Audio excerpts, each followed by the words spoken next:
again. This is Krill. I'm playing turn 87, pit boss 15. I've just had a quick look through it, just trying to figure out what I need to do, because there's a few weird things on this turn. Nothing major, and it's not even that important. What do we see? I mean, we see like Thoth's got an axe immortal stack. Oh, 2 units there. Vindicator's got a bowman here. Novice has got workers. Also, I'm gonna be right back.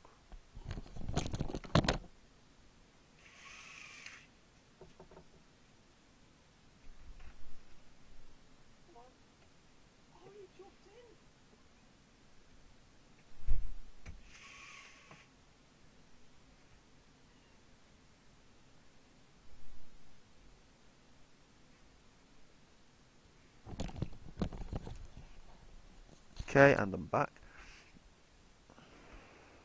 Cats get impatient, it seems. Real life pauses almost. Oh god, that's a bad joke there. Anyway, so yeah, I've got a few things I need to deal with. To deal with the bowman, I need to move a unit onto the gold hill. Could be an archer, could be a chariot, could be a warrior. Wouldn't matter. Just any unit, just to stop him moving onto it and declaring war to camp that tile. Novice, I can threaten his workers, but the only unit that can threaten them is a combat 3 chariot, and that's the only unit I have that gets odds on that bowman in a forest. So I don't actually. So whilst I can move any unit onto that forest, the gold forest, I can't threaten the bowman and make it back off. But it doesn't matter because the bowman's not going to do anything there. I'm not even sure I want to threaten Novice though, because he'll just cover units. Improving the incense as expected. That immortal is obnoxious because it is what? Combat 1.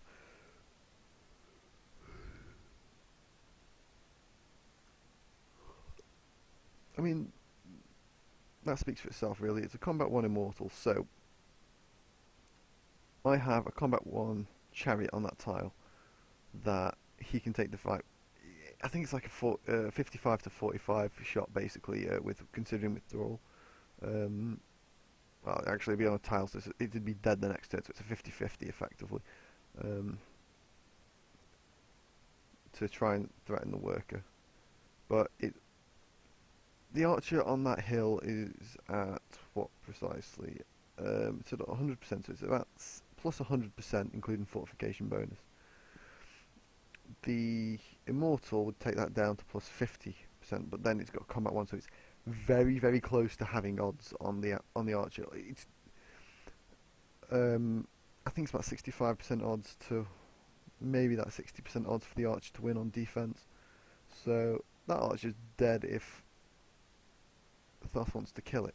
The only thing is, I don't think he wants to kill it, because there's no point in that.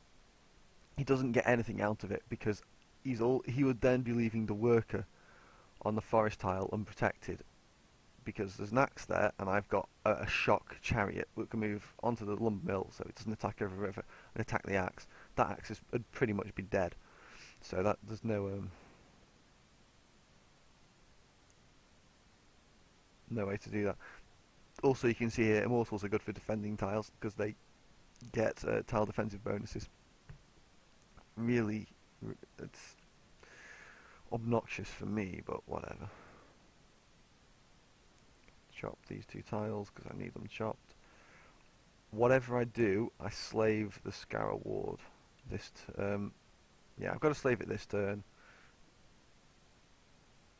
Next turn. Yeah, slave it this turn. Grow into. Next turn, go back into the library. Dump the overflow into the library. With the chops, and grow at the end of next turn, and then yeah, slave the library again for 1 pop on turn 89 to finish. And I'll already have 2 culture saved then, so it's not too bad. I'll just move this warrior. there's not much now for this to do other than to move on to, I don't know, desert, just pillage a few tiles that I can. Otherwise, I just might as well delete it because I'm paying for it in unit cost. I don't want to move next. I don't want to piss off Sadoa. There's no point in that. I'm just going to move up here. If I'm next to, ooh, a chariot. Yeah, Lewin moved a chariot there. Must be scouting out. I'm just going to move around now to try and pillage a few, like the windmill and that hamlet down. I don't think I'll get the hamlet. I think Sadoa would actually kill my warrior before I could pillage that tile. But I'll have a go, I think. Okay, let's go. Let's have a quick look around.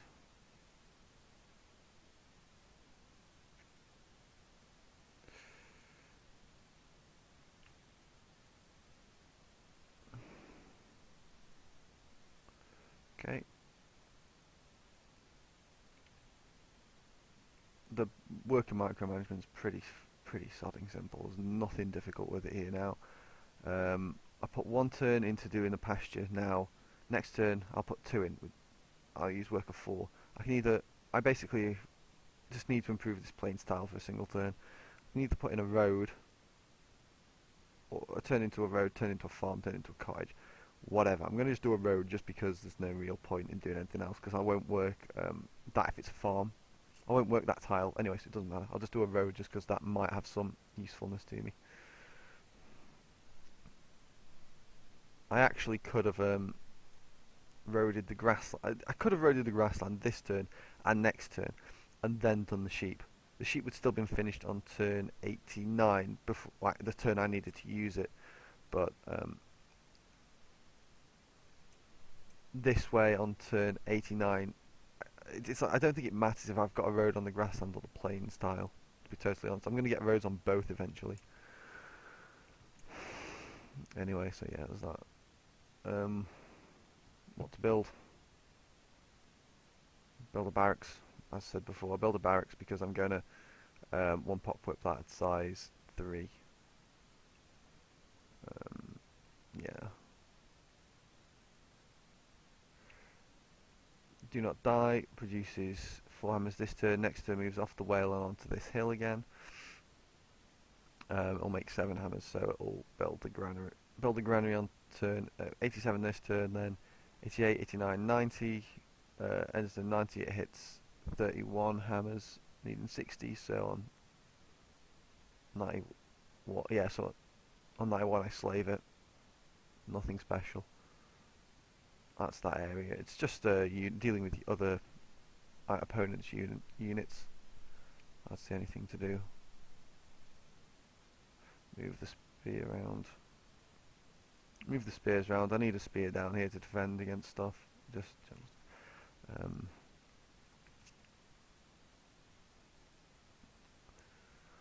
I'm going to use a chariot.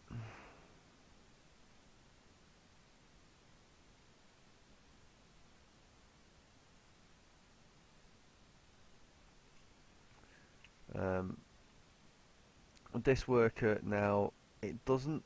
I've got the freedom to do what I want really with that chariot, with that worker rather. I could put it under the chariot and road that tile in preparation of needing to improve it. I could road it for 2 turns. I could then chop it for 2 turns so that it's ready to be chopped once it's in my borders for more hammers.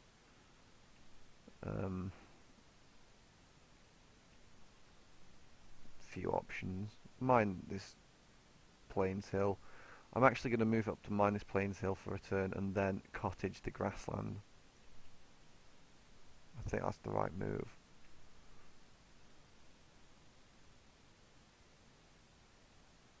Because I can micro growth in Save Baron again so that it grows the turn that grows the turn before I complete the cottage, so that the cottage just works all of the time.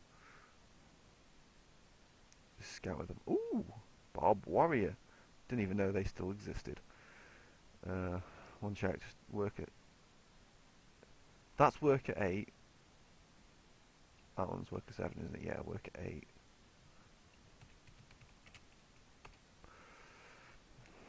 Wait, are you the only unit left to use? Okay, that's not too difficult then.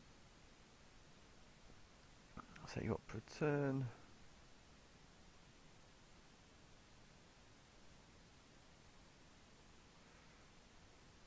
Build a worker this turn, finish the archer next turn. I'll finish the archer next turn, then overflow into the worker. And I'll get the worker done in 4 turns, not in 5. Well, if I just built it now, I'd be 1 hammer short of completing it. So it'd have to be. I'd get it to 59 out of 60. Oh, yeah, I'd get this work to 59 out of 60, but because of the overflow hammers from finishing the archer, I'll get it in 4 turns. Got the reset is really needs iron working to hook up that banana, but I can't do that.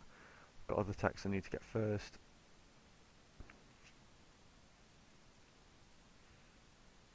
I actually want to move off this lumber mill and onto another cottage. That'll at least increase it to 3 food per turn. And I'm gonna do that by actually. I want to road this tile, but I want to get the cottage done immediately. So I'm gonna put a turn into a road now, and then move to cottage. Just gonna put it on to a barracks quickly, just to change the worker, to cancel the worker movement. There's not many things that I can really do here that I'm actually pleased with, that I want to do. I don't need, as I've said before, I don't need more units. Wonders are too expensive. Really, there's not many options here. Oh god, also I'm tired. Might be almost 10 in the morning, but I've been up for like 6. I just don't sleep anymore. Joy of life. So I might have to build the barracks because there's nothing else worth building. Yeah, there's nothing really worth building.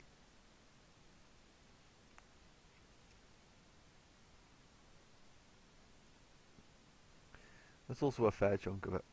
Yeah, it's also still making 10 hours base production. It's not bad by any means. It's like if I had any multipliers at all, if I had marble, I'd have. Hell, if I'd have had marble, I might even have built mausoleum here. But I'm not. There's no point. I wouldn't finish it in time.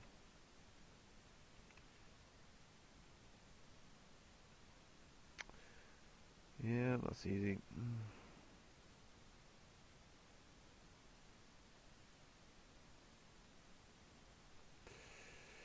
I need to get this to 50 hammers.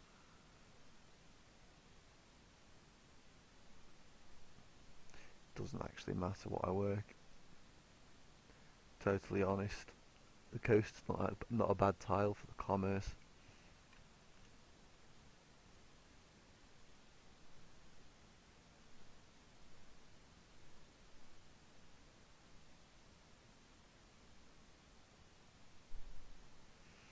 I'm actually quite likely to work the coast. Yeah, I'm going to work the coast for 2 turns. I'll go to 25, and then I'll whip it down for 2 pop, and it'll need 28 food to grow total. Already having 25 stored, so I'll whip. So it'll actually only take me 3 turns to regrow because I'm going to whip it back down to size 4 before then it'll regrow to size 5. Size 5, it can work. It won't be able to work them. Yeah, it won't be able to work the ivory because I've got to give that up. And it won't work the coast. So it's likely going to it's likely going to work.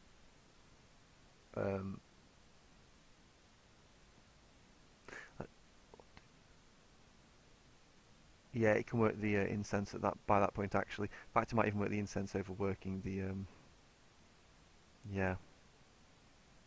It'll work the incense because the incense should be done by then.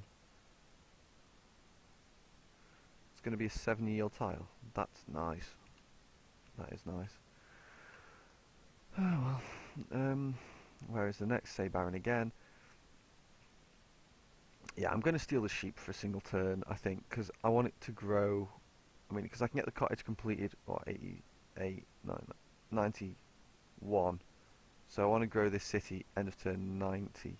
So I actually need to work the sheep instead of the cottage for a single turn, um, just to do that.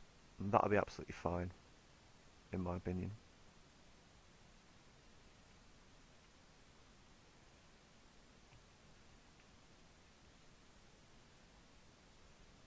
Oh, I know why Pindergetter moved there. The borders in Say Baron again just expanded, so he must have thought he could pillage it without declaring war.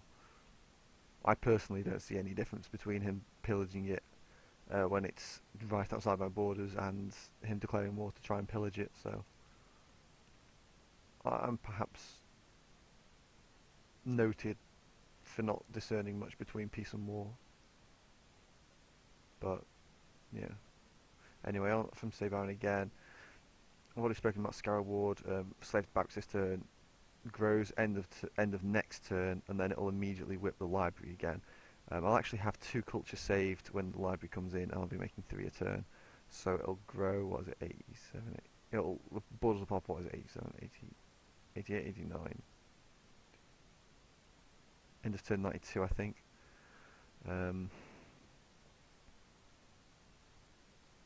Yeah, end of turn 92, the borders should pop. I think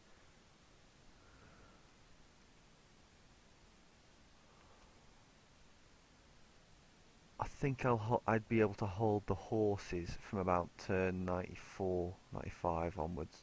I'm not too sure though. I won't hold these northern tiles at all for quite a long time.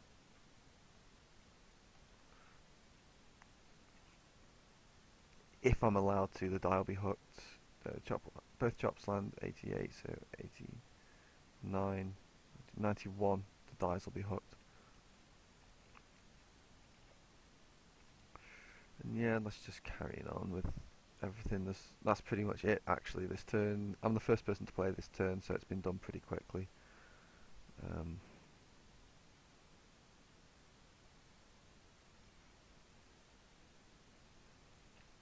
just check some figures. Pushing ahead on population. Obviously is always going to have more land than me now. I've got a fair few lakes in my borders, but that's not why. Um, Back to first in crop yield, first in MFG again, but GMP. I'm actually not even worried too much about this, because that's probably not. Let's check if that's novice again. Oh, Thoth is definitely researching something. I'm gonna have to get a fucking act together and get horse archers being built.